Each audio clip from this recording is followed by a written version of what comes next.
Vamos lá então, pessoal, dando sequência aqui, a gente está vendo agora sobre direitos humanos e a prevalência dos direitos humanos.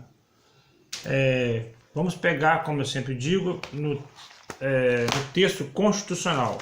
Vamos ser fiéis à Constituição Federal. E a gente começa aqui no artigo 4º da Constituição Federal, no título 1, que trata dos princípios fundamentais da República do Brasil. Então o artigo 4º vai dizer, da Constituição Federal: a República Federativa do Brasil rege-se nas relações internacionais pelos seguintes princípios. São vários princípios. E o inciso 2º vai dizer, desse artigo 4º, prevalência dos direitos humanos. Então, na órbita internacional, há a prevalência pelos direitos humanos, né? Pro homine, do ser humano.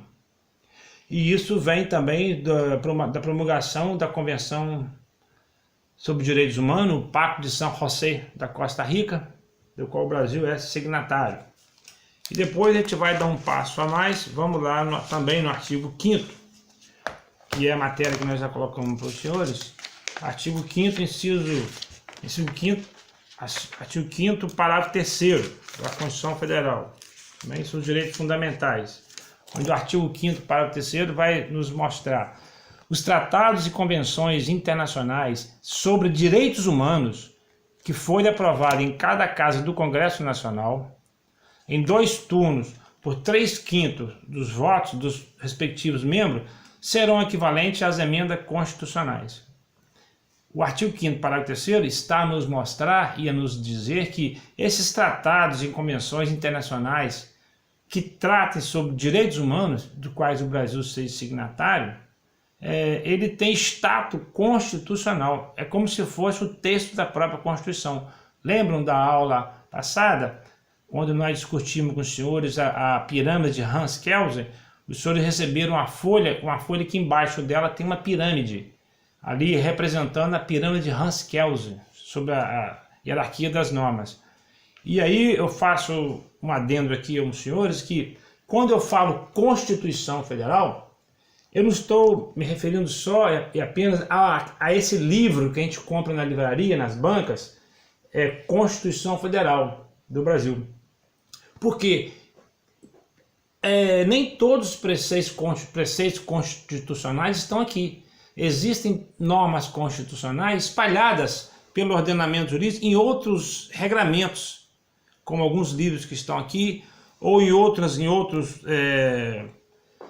bases legais, e etc, etc. E alguns tratados. Então, nem sempre, quando eu falo Constituição Federal, eu estou me referindo apenas a esse livro. Pode ser que esteja fora dele. De igual forma, muita coisa que estão aqui dentro, que estão catalogadas, tipificadas na Constituição Federal, esse livro que a gente compra nas bancas, muito do que está aqui, às vezes, está aqui, mas não é matéria constitucional. Disse que é matéria meramente formalmente constitucional, mas materialmente não é matéria constitucional. Exemplo clássico é o Colégio Dom Pedro II. A nossa Constituição Federal trata do Colégio Dom Pedro II e está tipificado só sobre ele aqui, devido à importância, história, que a gente não vai entrar aqui agora. Mas está aqui. Mas não seria uma matéria constitucional. Então, os tratados e convenções internacionais de direitos humanos entram com o status de Constituição Federal. É a prevalência dos direitos humanos na hipótese. E os direitos humanos, a gente poderia ver agora a competência, conforme falado no vídeo passado. Aos juízes federais, artigo 109. Vamos aos artigos 109 da Constituição Federal.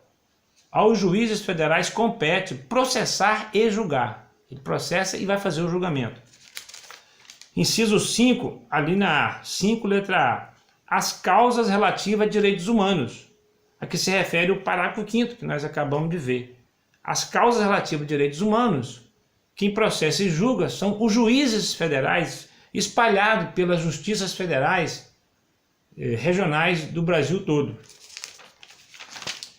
E também o artigo 109 diz, caput, aos juízes federais compete processar e julgar. Também no inciso 10x, inciso 10, os crimes de ingresso ou permanência irregular de estrangeiro e a execução da carta rogatória após o exequatur e de sentença estrangeira após a homologação.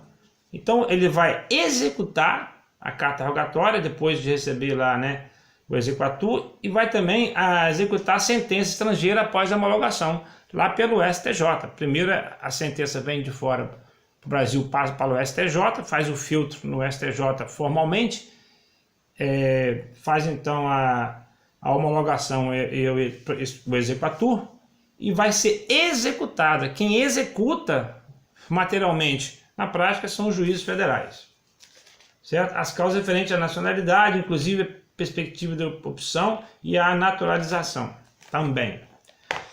Vamos ver aqui o 109, parágrafo 5º. 109 da Constituição Federal, parágrafo 5º. Nas hipóteses de grave violação a direitos humanos, e aí vai ser uma espécie de avocação, uma espécie de chamamento, desloca a competência, o incidente de deslocamento. Parágrafo 5º do artigo 109 da Constituição Federal.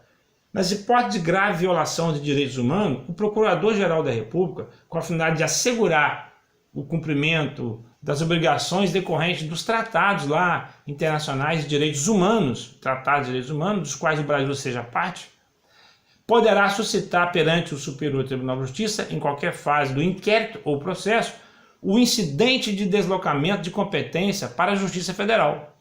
Então imagine os senhores que existe uma causa tramitando em alguma jurisdição brasileira e, na hipótese que seja, pode estar havendo uma grave violação aos direitos humanos naquela situação. Uma invasão que envolve muita gente, envolve uma questão que envolve muitos aspectos dos direitos humanos, a infância e a juventude, ou a invasão de um local de muitas pessoas, refugiados que estão vindo agora da Venezuela, e etc. Nesses casos de uma grave violação aos direitos humanos, ele pode suscitar esses direitos humanos que estão catalogados nos tratados internacionais de direitos humanos, poderá suscitar perante o STJ o incidente de deslocamento da competência para a Justiça Federal. Então sai da onde está na comarca, ele pede no STJ, e o STJ determina que se retira aquele processo daquela comarquinha ali e joga para a Justiça Federal competente, vai para a competência da Justiça Federal. Isso também é importante a gente saber sobre competência. Os tratados e convenções internacionais, nós já falamos do artigo 5º, parágrafo 3º da Constituição Federal, quando diz dos tratados e convenções internacionais, o status que ele entra aqui, também naquela escala de valores que nós vimos lá. E sentença estrangeira, no Brasil, vamos falar um pouquinho dela agora aqui rapidinho, sobre a homologação. Homologação de sentença estrangeira pelo novo CPC, o Código de Processo Civil de 2015, o novo CPC do Brasil. Homologação de sentença estrangeira, o novo CPC. Em regra, uma das manifestações da soberania é o poder judiciário do próprio país ser responsável pela resolução dos seus conflitos de interesse. Cada país resolve os seus conflitos de interesse na sua forma. Assim, a princípio, em tese, uma decisão proferida pela justiça lá nos Estados Unidos ou de Portugal, por exemplo, não tem força obrigatória aqui dentro do Brasil, considerando que, por sermos um país soberano, a função de dizer o direito é atribuída ao Poder Judiciário brasileiro. Então, a princípio é assim, de início, né? Internacionalização da sentença estrangeira. Internalização da sentença estrangeira. Em regra, para que uma decisão proferida pelo Poder Judiciário de outro país passe a ser executada no Brasil, é necessário que passe por um processo de reconhecimento ou ratificação feito pela Justiça brasileira. A isso chamamos de homologação de sentença estrangeira. Nós estamos vendo em todos os vídeos. Homologação de sentença estrangeira. E aí, o Código de Processo Civil, o CPC, do artigo 160 em seguinte, 960 é o seguinte, homologação de sentença estrangeira e da concessão do exequatur à carta rogatória. Homologação de sentença estrangeira será requisitado por ação de homologação de decisão estrangeira, salvo em casos especiais, que nós já vimos ali alguns casos que não precisam de homologação. O artigo 961 do CPC vai dizer que a decisão estrangeira somente terá eficácia aqui dentro do Brasil após ser homologada a homologação de sentença estrangeira ou a concessão do exequatur às cartas rogatórias pelo STJ, salvo algum caso de lei ou tratado. A lei ou tratado internacional, e aí vem a exceção, a lei ou tratado internacional poderá facilitar ou dispensar até a homologação da sentença estrangeira, lá pelo STJ, e a concessão do exequatur. Por exemplo, a sentença estrangeira no divórcio consensual. Nos casos de sentença estrangeira de divórcio consensual, produz efeito no Brasil, independentemente de ser homologada lá pelo STJ. Não precisa de ser homologada lá. Está no artigo 961 do Código de Processo Civil, parágrafo 5º. O processo de homologação de sentença estrangeira visa aferir a possibilidade da decisão estrangeira produzirem efeitos dentro aqui da ordem jurídica nacional. Uma vez homologada a sentença, poderá produzir os mesmos efeitos de uma sentença nacional. É a mesma comparação. Homologação da sentença estrangeira. Em regra, a homologação da decisão estrangeira será requerida pela parte, a própria pessoa interessada traz a sentença por meio de ação autônoma de homologação de decisão estrangeira. Há uma exceção, como eu disse, o Brasil poderá firmar tratados internacionais dispensando a propositura dessas ações. Aqueles países que têm tratados pactuados e firmados com o Brasil para dispensar a homologação do STJ, e aí vale a sentença diretamente, já pode ser executada lá na comarca do juiz federal competente. 960, a homologação da sentença estrangeira, requerido por homologação. Competência do STJ. Competência do STJ, o Superior Tribunal de Justiça, lá no artigo 105, inciso 1, a linha I. 105, 1, a linha I.